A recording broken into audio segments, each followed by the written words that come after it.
2017 रोजी सोशल मीडियाच्या माध्यमातून आपल्या सर्वांशी संवाद साधत आहे। महाराष्ट्रात सतत दुष्काळ पडत असल्यामुळे महाराष्ट्रातील तमाम शेतकरी बंधूंनी व नेत्यांनी सीएम साहेबांकडे कर्जमाफीचा आग्रह धरला, परंतु सीएम साहेबांनी अभ्यास चालू आहे म्हणत वेळ काढूपणा केला आणि सरते शेवटी कर्जमाफी होणार नाही असा विद्रोही निर्णय घेतला। तिकडे यूपीतील सीएम साहेबांनी मंत्रिमंडळाच्या पहिल्याच बैठकीत कर्जमाफीचा निर्णय घेतला आणि इकडे 3 वर्ष झाली आमच्या साहेबांचा फक्त अभ्यासच चालू आहे। यूपीमध्ये 2008, 2012, 2017 सलग 3 वेळा कर्जमाफी देण्यात आली। 3 वेळा कर्जमाफी देऊनही यूपी सरकारवर फक्त 2 लाख कोटींचं कर्ज आहे, परंतु महाराष्ट्र सरकारवर 3,56,000 कोटींचं कर्ज आहे। महाराष्ट्र सरकारने तर एकदाच कर्जमाफी दिली होती, ती पण अवघी 7,000 कोटी। तरीही महाराष्ट्र सरकारवर 3,56,000 कोटींचे कर्ज आहे। सरकारवर कर्ज आहे याचा अर्थ महाराष्ट्रातील प्रत्येक नागरिकावर कर्ज आहे। महाराष्ट्रात फक्त शेतकरी कर्जबाजारी नाही, येथे प्रत्येक नागरिकाच्या डोक्यावर 33,000 रुपयाचे कर्ज आहे। महाराष्ट्रात जन्माला येणारं बाळ सुद्धा डोक्यावर कर्ज घेऊन जन्माला येत आहे। इकडे काय दुनियादारी चालू आहे त्याची त्याला तीळ मात्रही खबर नाही, तरीही त्या बाळाच्या डोक्यावर 33,000 रुपयाचं कर्ज आहे। जर एखाद्या कुटुंबात 5 सदस्य असतील तर 5 गुणिले 33,000 बरोबर 1,65,000 म्हणजे त्या कुटुंबाच्या डोक्यावर 1.5 लाख रुपयांचं कर्ज आहे। त्यातील 1.5 रुपयाही त्याच्या वाट्याला आला नाही, तरीही ते त्या कर्जाचे भागीदार आहेत। महाराष्ट्रातील तरुण पिढी काय झोपा काढत आहे का? IPL, व्हॉट्सअप, फेसबुक यांच्या पलीकडे काही सुचत नाही का? राज्यकर्ते आज महाराष्ट्राला कुठे घेऊन जात आहेत याची खबरबाज आहे कुणाला? विकासाच्या नावाखाली वर्ल्ड बँकेकडून कर्ज घेतले जाते। कुणाचा विकास केला जातो? ग्रामपंचायतमध्ये बसलेल्या सदस्यापासून ते मंत्रालयात बसलेल्या मंत्र्यांचा विकास केला जातो। स्वातंत्र्य मिळून 70 वर्ष झाले तरी चांगले रस्ते, मुबलक पाणी, 24 तास वीज हे 3च मुद्दे घेऊन तुम्ही निवडणुका लढवता आणि कामे करायची वेळ आली की गांजर देऊन बाजूला होता। तुम्ही फक्त राजकारणच करू शकता, तुमच्याकडून समाजकारणाची अपेक्षा नाहीच। तरुणांनो जागे व्हा, हे राज्यकर्ते विकासाच्या नावाखाली कर्ज काढून काढून एक दिवस महाराष्ट्र विकून टाकतील। 3,56,000 कोटींचं कर्ज म्हणजे काय जोक आहे का? विविध प्रकारचे टॅक्स आणि महसूल गोळा होऊन सुद्धा एवढा मोठा कर्जाचा डोंगर उभा राहतो तरी कसा? तरुणांनो, खासदार, आमदार आणि मंत्री यांचा इतिहास बघा आणि वर्तमान बघा, मग तुम्हाला कळेल 3,56,000 कोटी कर्जाचं पाणी कुठं मुरतंय ते। 30-35 हजारासाठी आमचा शेतकरी आत्महत्या करतो आणि इकडे 3,56,000 कोटींचं कर्ज असून सुद्धा एकही खासदार, आमदार, मंत्री, संत्री आत्महत्या करीत नाही। यांना कोणालाच विषयाची गंभीरता नाही। अहो, इथं शेतकऱ्यांची मुलं मुली आत्महत्या करीत आहेत। लातूरमध्ये घडलेली घटना आठवल्यावर अंगावर काटा उभा राहतो। तुमच्या नाकर्तेपणामुळे शेतकऱ्यांची मुलं मुली आत्महत्या करीत आहेत।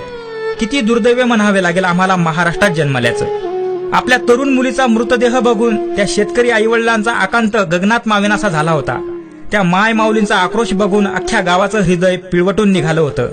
तिथे जमलेल्या प्रत्येक आई बहिणींचे डोळे भरून येत होते आणि आपसुकच दाटलेल्या हुंदक्यांना वाट मोकळी होऊन अख्खा गाव शोकाकुल सागरात न्हाऊन निघाला होता आणि आमचा राज्यकर्ता इकडे AC रूम मध्ये झोपा काढत होता।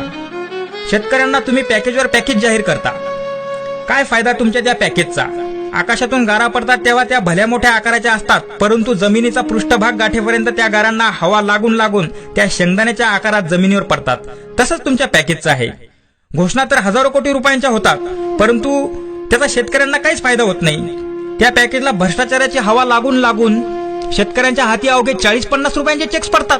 आता तर तुम्ही अशी घोषणा केली की आम्ही शेतकऱ्यांना खते, बियाणे, कीटकनाशके, मजुरी मोफत पुरवणार आहोत। म्हणजे तुम्ही शेतकऱ्यांना पुन्हा रांगेत उभे करणार? नोटबंदीच्या रांगा लावून हौस भागली नाही का? एवढा खटाटोप केल्यापेक्षा शेतकऱ्यांच्या अकाउंटला रक्कम डायरेक्ट ट्रान्सफर करा ना। तुम्हाला साधं तूर खरेदीचं नियोजन करता आलं नाही। शेतकरी तिकडे बाजार समित्यामध्ये 15-15 दिवस मुक्कामाला आहे। तुम्ही आम्हाला पोकळ आश्वासन देता, कर्जमाफी नाही तर कर्जमुक्ती करू म्हणता। अध्यक्ष महोदय, तुमच्या कथनी आणि करणीमध्ये जमीन आसमानचा फरक आहे। तुमची कथनी करणीमध्ये समाविष्ट होईपर्यंत किती शेतकरी सरणी चढतील, किती आया बहिणींचं कुंकू पुसलं जाईल, किती निरपराध मुलं मुली पोरके होतील याची थोडी तरी जाणीव आहे का तुम्हाला? काय तर बोलाचाच भात आणि बोलाचीच कढी। राज्यभरात रोज उभारली जाते आत्महत्येची गोडी। राज्यकर्त्यांनो, लाज वाटू द्या थोडी, उगाच थापा मारून बांधू नका माडी।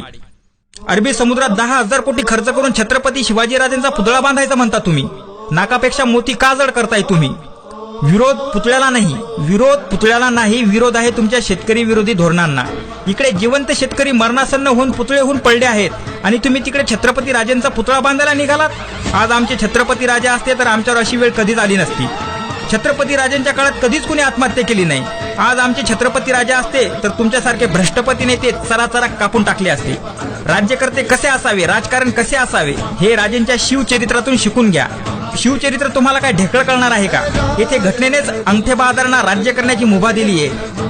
येथे आम्हाला साधा चपराशी व्हायला 12वीच्या 8 आहे, पण राज्य करताना खुली सूट आहे. यामध्ये काहीच बदल व्हायला नको. आमच्या छत्रपती राजांनी 400 वर्षापूर्वी बांधलेले गड किल्ले आजही पाय घट्ट करून उभे आहेत, आणि तुम्ही काल बांधलेले रस्ते पुराच्या पाण्यात वाहून जातात. हाच आहे का तुमचा पारदर्शकपणा? आमच्या राजांचा काळ कधी परत येईल देवच जाणो. आमचा शेतकरी वर्ग खूप भाबडा आहे. त्याला वाटतंय देव कोपलाय म्हणून दुष्काळ पडतोय. देव कोपलाय म्हणून नाही तर राज्यकर्ता झोपलाय म्हणून दुष्काळ पडतोय. देवाने ज्यांच्यावर कामे करण्याची जबाबदारी सोपवलेली आहे तेच नेते कामे करीत नाहीत, म्हणून आपले गाऱ्हाणे घेऊन शेतकरी पंढरीची वारी करतोय. त्याला वाटतंय विठू माऊलीला साकडं घातल्यावर तो सर्व काही ठीक करेल. हे प्रश्न सोडवण्यासाठी तुमचा विठू माऊली पंढरीत नाहीये, तुमचा विठू माऊली तिकडे मंत्रालयात बसला आहे सूटबूट घालून. यावर्षी आषाढी एकादशीला पंढरीला न जाता लाखोंच्या संख्येने मंत्रालयात जा. तिथे जाऊन टाळ मृदंग वाजवा. सुटाबुटात झोपलेल्या विठू माऊलींना उठवा. पांडुरंग पांडुरंग म्हणत त्यांच्यावरील भ्रष्टाचाराचा गडदरंग धुवून काढा आणि कर्जमाफी द्यायला त्यांना भाग पाडा. राज्यभरात रोज आत्महत्या होत असताना इकडे संघर्ष यात्रेचा इव्हेंट चालू आहे. अरे तुम्ही संघर्ष यात्रा काढताय कुठे? आग मुंबईला लागली आणि पाणी घेऊन चालले दिल्लीला. तुम्ही सत्तेत होते तेव्हा कसे हे तुमच्यावर धावून आले होते आणि कर्जमाफी करून घेतली होती, तसे तुम्हीही त्यांच्यावर धावून जा ना. घाबरताय कुणाला? 15 दिवस अन्नत्याग करा. त्यांच्या दारात तळ ठोकून बसा. फक्त तोंडाने फुकल्यावर आग नाही विझत. तिकडे तो एकटा विदर्भ वीर आसूड यात्रा घेऊन पीएम साहेबांच्या होमग्राऊंडवर चालून गेला होता. त्या वाघाला गुजरात पोलिसांनी मध्येच अडून माघार घ्यायला लावली, नाहीतर पीएम साहेबांना चांगलं धारेवर धरण्यात आलं असतं. अधिवेशनीय काळात सत्तेतील वाघांनी चांगलीच डरकाळी फोडली. वाघाची डरकाळी बघून इतर पक्षांनाही चांगलाच जोर आला होता. कर्जमाफीबद्दल शेतकऱ्यांच्या आशा चांगल्याच पल्लवीत झाल्या होत्या, पण 2-4 दिवसातच वाघाचं कधी मांजर झालं कळलंच नाही. वाघाची डरकाळी काय फक्त सिजनेबल डरकाळी आहे का? निवडणुका लागल्यावरच नको नको ते स्टेटमेंट द्यायचे, हे करू देणार नाही ते करू देणार नाही. कर्जमाफी झाली नाही तर हा प्रकल्प बंद पाडू तो प्रकल्प बंद पाडू. वाघ 2-4 दिवस चांगल्या डरकाळ्या फोडतो. कर्जमाफीसाठी वाघ रस्त्यावर का उतरत नाही? कर्जमाफीची मागणी एकसारखी का लावून धरत नाही? याच्यावरून हे सिद्ध होते की यांना शेतकऱ्यांशी काही देणं घेणं नाही. यांना फक्त यांची राजकीय पोळी भाजून घ्यायची आहे. सीएम साहेब म्हणतात आम्ही 25 लाख शेतकऱ्यांशी संवाद यात्रा करू. सीएम साहेब, आत्महत्याग्रस्त कुटुंबातील मुला मुलींसोबत संवाद यात्रा करा. तुम्ही तुमच्याशी काय संवाद होईल ते कळेलच तुम्हाला. 2.5 वर्ष तुम्ही शेतकऱ्यांचा अभ्यास केला, आता पुढील 2.5 वर्ष शेतकऱ्यांशी संवाद करा आणि शेतकऱ्यांना म्हणावा आहात तसेच मरा. सीएम साहेब, तुम्ही फक्त अभ्यास आणि संवादच करत राहा. खरं काम तर तिकडे आमिर खान पाणी फाउंडेशन मार्फत करत आहे. आमिर खान सपत्नी 45 डिग्री तापमानात गावोगावी फिरून श्रमदान करणाऱ्या लोकांचा उत्साह वाढवत आहे, आणि इकडे तुम्ही एसी रूम मध्ये बसून गारगार वारा घेताय.